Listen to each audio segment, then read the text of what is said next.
tadi Bapak Kepala Desa Kopeng ya, beliau sudah meninggalkan ruangan ini serta perangkat yang mungkin masih ada di ruangan ini. Senang sekali hari ini kami bisa datang dan hadir di sini untuk ngobrol ya. Kita lebih enak ngobrol supaya apa? Supaya lebih enak, lebih mengalir. Karena saya yakin bahwa Bapak Ibu pasti lebih berpengalaman dari kami, gitu ya. Baik, di sini saya akan mengawali dengan kelompok usaha bersama. Okay? Jadi di lingkungan Bapak Ibu belum ada nih. Yeah. Jadi memang kalau kita mendengar kata kelompok usaha bersama itu beberapa mungkin itu kelompok tani ya. Mungkin dalam bayangan Bapak Ibu seperti kelompok tani, jadi itu yang sudah bertahun-tahun ada nih kalau kelompok tani ya. Nah di sini kelompok usaha bersama itu berbeda nih. Itu. Nah apa sih sebenarnya kelompok usaha bersama itu? Nah dari sini Bapak Ibu bisa melihat bahwa kelompok usaha bersama itu adalah kelompok warga atau keluarga binaan sosial. Okay? Karena memang pada dasarnya awalnya ini ditujukan untuk mengurangi tingkat kemiskinan. Itu landasan awal kenapa kelompok usaha bersama itu didirikan. Jadi memang di bawah pendampingan dinas sosial atau kementerian sosial. Okay? Jadi diharapkan kelompok binaan atau keluarga binaan itu tadi diberdayakan secara ekonomi sehingga nanti itu bisa meningkatkan tingkat kesejahteraan ya, tingkat kesejahteraan ekonomi ataupun sosialnya. Kemudian yang memiliki potensi biasanya didampingi. Nah, kemudian dikasih pelatihan keterampilan. Kemudian jika usaha itu memiliki prospek, Bapak Ibu bisa membuat proposal untuk mengajukan bantuan langsung tunai. Mengurangi kemiskinan yang kedua dengan adanya KUB itu nanti dilihat dari pendapatan yang meningkat Bapak Ibu. Tadi yang dicontohkan tadi dari 50.000 menjadi 200.000 itu merupakan suatu contoh real betapa kelompok usaha bersama itu berhasil meningkatkan kesejahteraan. Kemudian yang keempat, meningkatkan kepedulian dan kesetiakawanan sosial. Nah ini yang menjadi efek samping social impact ya dari adanya KUB. Selain meningkatkan pendapatan, itu juga rasa setia kawan ya, rasa memiliki. Ayo saling mensupport, saling bahu membahu supaya kita bisa tumbuh bersama. Jika diajukan secara kelompok, apalagi dengan pendampingan yang benar, maka akan bisa membuat proposal yang lebih bagus, lebih baik. Nah, mungkin ini sedikit saya munculkan kunci sukses pengembangan KUB. Yang pertama, jadi usaha yang dijalankan berdasarkan rencana usaha dan anggaran dasar yang disepakati bersama. Jadi misalnya di sini ada 5 sampai 10 kelompok usaha yang didirikan oleh perseorangan Bapak Ibu semua. Itu kan nanti akan menyepakati aturannya seperti apa sih di dalam kelompok itu. Mengingat Mengingat bahwa usaha yang ada di dalam kelompok itu kan bermacam-macam. Nah, kemudian usaha yang dijalankan berdasarkan permintaan pasar. Jadi kalau bisa perlu diidentifikasi kira-kira kebutuhan yang paling mendesak di lingkungan Bapak Ibu itu apa. Nah, itu yang dibuat inovasi supaya lebih menarik ataupun bisa meningkatkan omset penjualan dan lain sebagainya ya. Nah, kemudian yang ketiga menggunakan modal usaha sesuai dengan kebutuhan. Jadi 20 juta yang bantuan tadi harus dikelola secara efektif dan efisien berdasarkan perencanaan yang sudah dibuat. Perencanaan tadi kan sudah dibuat bersama-sama ya. Oke, kemudian 4 menggunakan bahan baku yang mudah tersedia. Kemudian 5 melakukan usaha sesuai keterampilan yang dimiliki. Pengelolaan usaha dilakukan oleh dan untuk anggota, ya hampir sama seperti koperasi. Ya. Ada komitmen bersama, harga, kemudian terkait dari kebersamaan. Nah, untuk strategi pengembangan UB di sini Bapak Ibu bisa melihat bahwa memang ini harus dibiasakan, ya. Jadi tertib administrasi harus dilakukan pertemuan rutin supaya apa? Ada ikatan saling memiliki tadi, ya. Kalau menuruti kesibukan, wah susah ya. Tapi memang harus disempatkan. Itu yang saya maksud. Demikian, terima kasih. Saya akhiri. Assalamualaikum warahmatullahi wabarakatuh.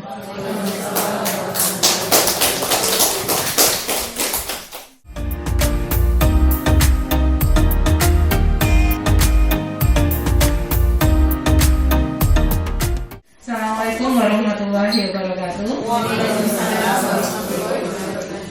Di sini e-money ini adalah uang elektronik nih. Mungkin ibu-ibu ini terutama saya bisanya ke ibu-ibu ya, kalau bapak-bapak kayaknya jarang juga ya yang ini ya, yang sering belanja. Nah, e-money itu uang elektronik, mungkin ibu sudah sering mendengar ya. Sekarang kalau misalnya mau masuk tol ya, pakai kartu. Terus belanja di Indomaret juga pakai kartu.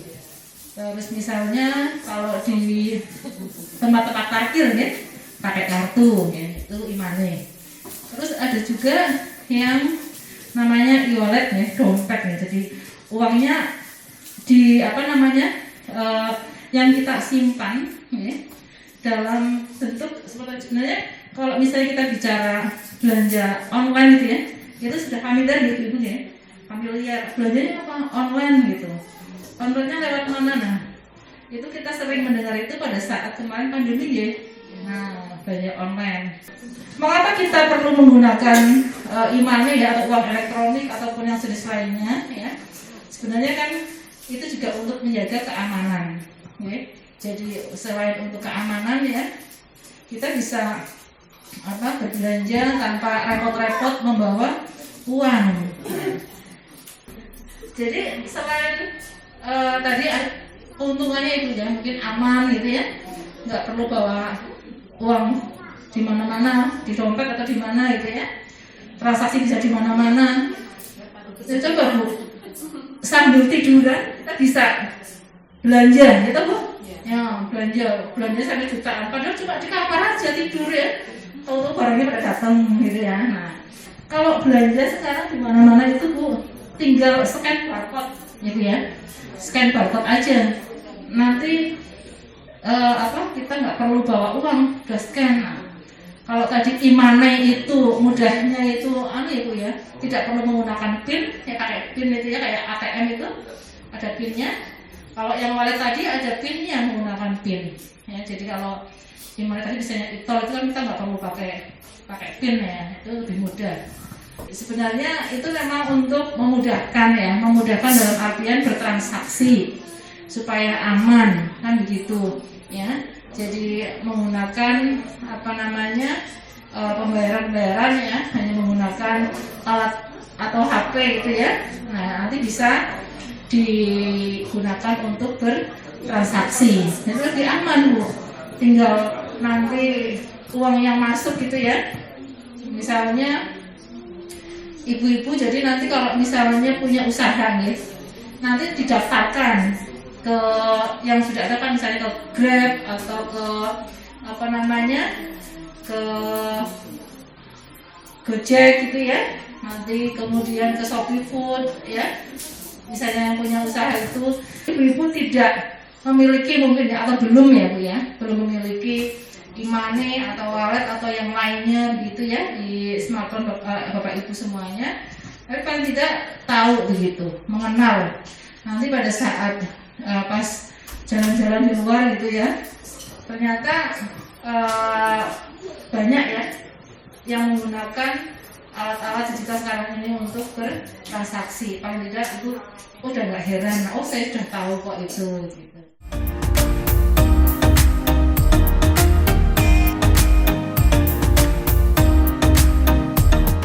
Assalamualaikum warahmatullahi wabarakatuh. Nggih, kula badhe tangkap mungkin Ibu. Sampun kata usaha Bu nggih.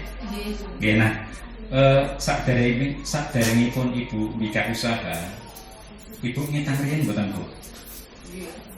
Ngetang riyen nggih. Wah, ini berarti wis rampung, Mbak. Sudah selesai ini ya. Yang pertama tapi masih perencanaan keuangan, sudah merencanakan. Nah, yang kedua adalah pelaporan. Nah, jadi setiap usaha itu berdasarkan peraturan OJK itu untuk mikro dan sebagainya itu membuat laporan Bu. Nah jadi itu gunanya banyak sekali. Salah satunya yang mungkin terdekat itu adalah membuat menjadi bankable. Menawi ibu, bapak semua itu ingin pinjam misalnya. Nah salah satunya syaratnya adalah ada laporan keuangan. Ketika melihat laporan keuangan itu sakit tertarik untuk bisa menanamkan modal juga Bu. Nah itu keuntungannya yang lain. Jadi bankable keuntungan itu.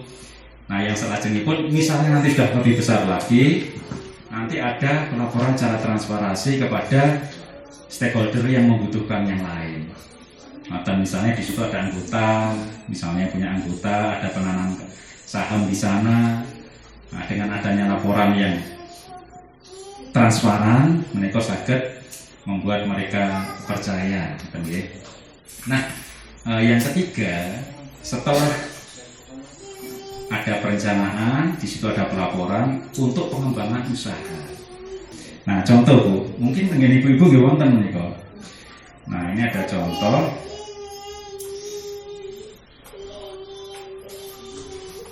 Ada kalau di sini ada spreadsheet.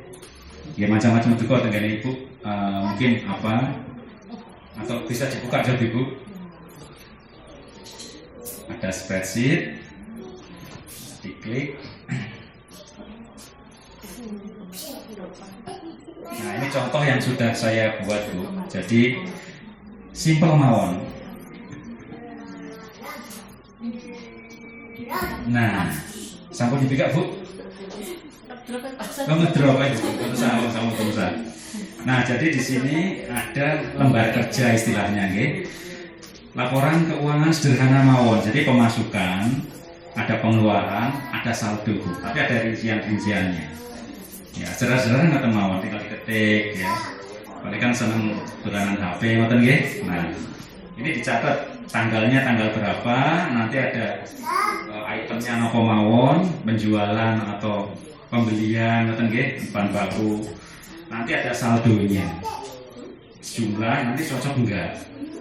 Kalau ada uang misalnya uangnya cash, karena saya lihat tadi posisinya masih banyak yang cash, dihitung disesuaikan dengan catatan ini pas enggak.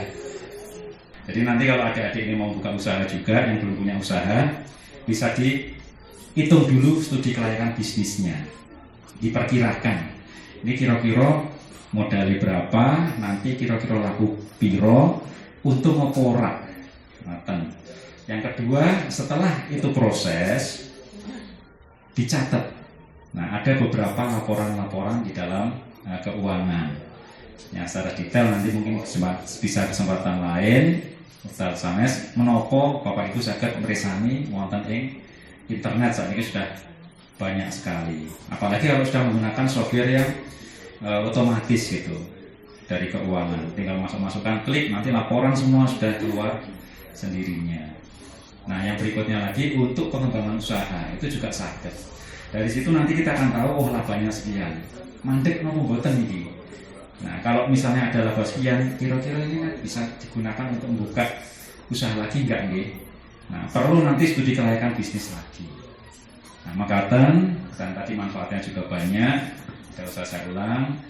Katanya Upani itu dahar upat eco menawi ngagem santen menawi kawula wonten.